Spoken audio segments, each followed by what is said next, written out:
Hello! Well, today's little video is on movable ballast.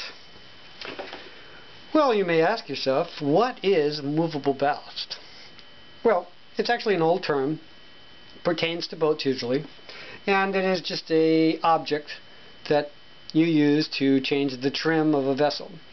Now, in the old days, old wooden sailing ships and such, they used to use rocks, heavy rocks like granite and things like that. They would put it in the extreme bottom of the boat, down in the hull, down in the bilge, and these rocks they would move around as they needed to adjust the ballast and trim.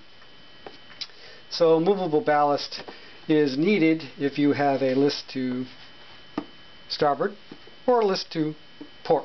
The idea is to have your boat in trim, both port to starboard and also forward to aft, relatively.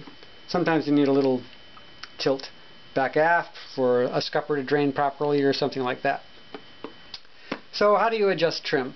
Well, you can do it with cargo, but cargo is kind of difficult to move around, and also it takes up a lot of space, so it may not work out really well. What you need is something small and heavy.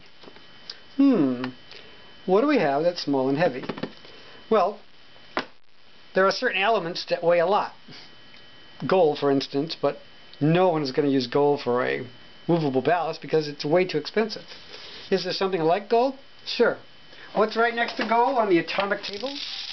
Good old PB, also known as lead. And here I have some lead shot, which I bought. I don't know if you can see it very good. I'll hold it up to the camera. Very tiny, but it has considerable mass.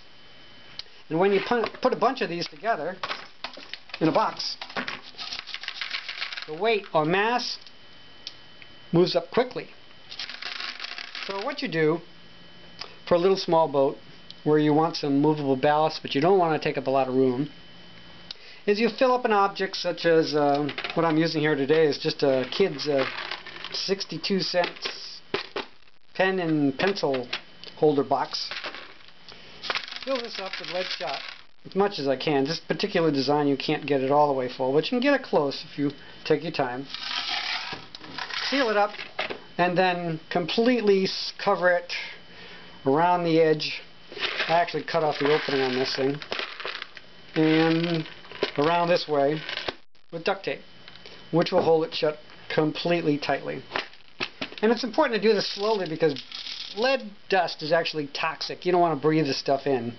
It tends to stay in your cell structure forever if you get it in there. So you pour it in there. You could even wear a respirator if you wanted to. If you were doing a few of these, it wouldn't be a bad idea. So anyways, go slowly with the lead. Once you get it all done, through the magic of video, you end up with one of these small, massive objects right here. And now this is about 15 pounds on a very small space. And it's easy to tuck this thing in almost anywhere on a small boat and give yourself some nice movable ballast. Homemade.